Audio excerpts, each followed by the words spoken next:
हर हर महादेव बंधुओं, मैं सचिन कुमार मिश्रा अपने YouTube channel Shri Sachinesh astrology पर आपका स्वागत करता हूँ। बंधुओं, कई बार मेरे पास फ़ोन आता है कि कोई काम है, कर रहे हैं, अचानक से उसमें बाधा आने लगती है, काम रुक जाता है, या अचानक सारा काम हो गया, अचानक से काम बिगड़ने लगता है, या ये जैसे राहु या केतु का या शनि का जो फल है अशुभ फल प्राप्त हो रहा है, नज़र वजर की शिकायत रहती है। तो इसके लिए तो नज़र दोष के लिए एक उपाय बताए हैं, लेकिन एक और उपाय बता रहे हैं आप लोगों को। एक चीज़ का ध्यान दीजिएगा कि कभी भी सात्विक उपाय ही कीजिएगा।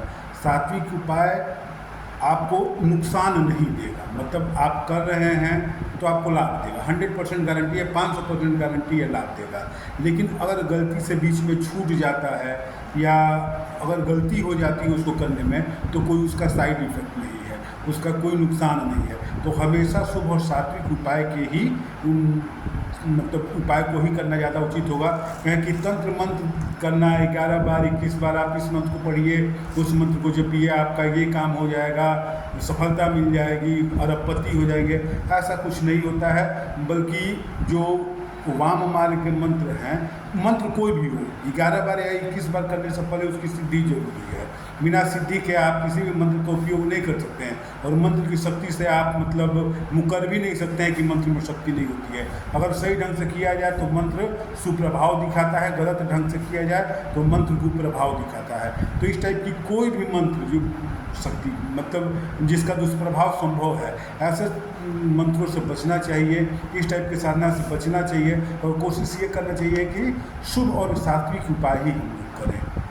तो ये शुभ और सात्विक उपाय हम आपको बता रहे हैं। यह राहु केतु शनि के फल को कम करेगा, कार्य में जो बाधा आ रही है उसको दूर करेगा।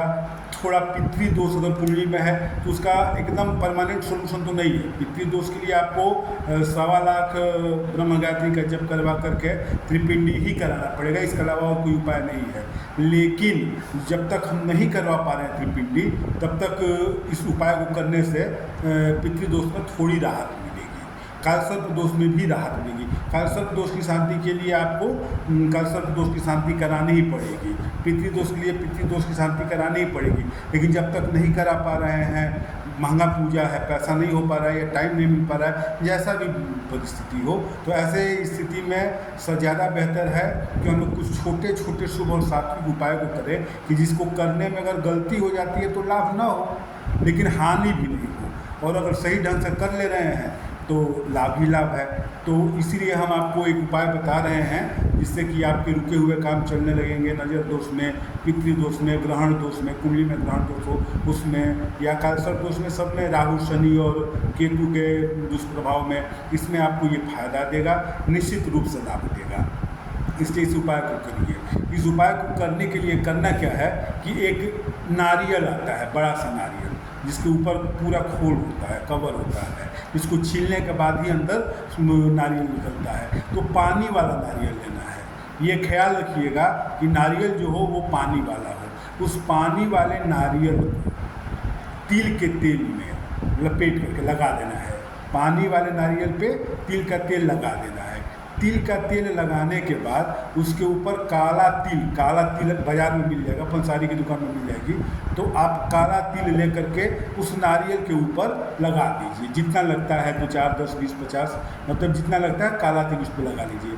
काला तिल लगाने के बाद उसको काले कपड़े से लपेट करके काला धागा उस पर बांध दीजिए। जब काला धागा बांध दिए, इसके बाद ले जा करके आप बुधवार या शनिवार को, ये दिन याद रखिएगा, बुधवार या शनिवार को उस नारियल को लेकर के किसी नदी के किनारे या तालाब के किनारे या पोखरा जो भी हो या नहर जो भी हो, तो वहाँ जाइए उसके किनारे पर, और अपने अपने सिर को 7 बार ऐसे उसार करके उसको पानी में प्रवाहित कर दीजिए। अच्छा, पानी में प्रवाहित करने में एक चीज़ ध्यान देना है, जैसे आप खड़े हैं तो जो भी नदी है, नहर है, उसका लहर एक साइड से अपनी तरफ आता हुआ महसूस होता है कि लहर जो है, पानी की लहर अपने तरफ आ रही है, और एक तरफ होता है क्या कि लगता है लहर दूर जा रही है, लहर अपने से दूर जा रही है।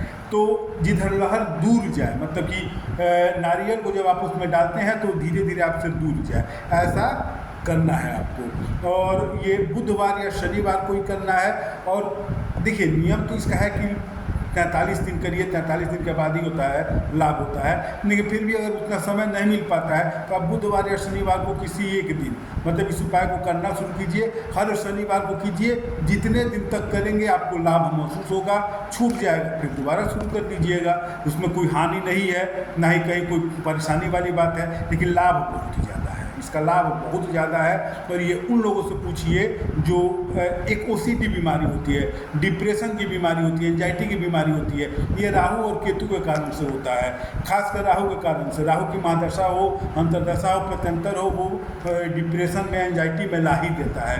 तो इस टाइप के जो भी जातक हैं जिनको इस टाइप की भी परेशानी है कि मन में डर, घबराहट, बेचैनी रहता है, अनजाना भय मन में रहता है कि कहीं कुछ गड़बड़ ना हो जाए, कहीं कुछ बुरा ना हो जाए, काम नहीं मिल पा रहा है, इस टाइप की जो भी परेशानी है, मानसिक बीमारी, कालसर्प दोष, पितृदोष, ग्रहण दोष, राहु केतु शनि जनित जो भी दोष है, उन सब में ये फायदेमंद है, 100% फायदेमंद है। आप इसको करके देखिए। हाँ, इसमें एक चीज़ है कि बुधवार या शनिवार को ही करना है और 7 बार सिर को उसार करके पानी जिधर या पानी की लहर अपने से दूर जा रही हो उसी तरफ मुंह करके इसको प्रवाहित कर देना है नारियल को, ताकि ये अपने से धीरे धीरे दूर जाए और उसके बाद बिना पीछे मुड़े आपको वहाँ से चल देना है। बस उतना ही, जो पीछे नहीं मुड़ना है जब तक कि नारियल दिखाई दे रहा है। उसके बाद आप आगे पीछे मुड़ सकते, कोई दिक्कत नहीं है। घर आकर के हाथ पर धो लीजिए, आराम से रहिए।